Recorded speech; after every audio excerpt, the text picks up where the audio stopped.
As I have come as a representative of our honorable MLA, may I take the privilege to say a few.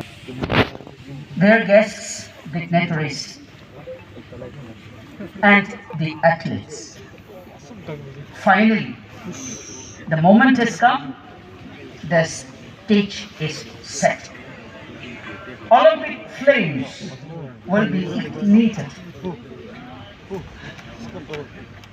and in a very short moment, the flames of the Olympics will cover the land of the Zeme.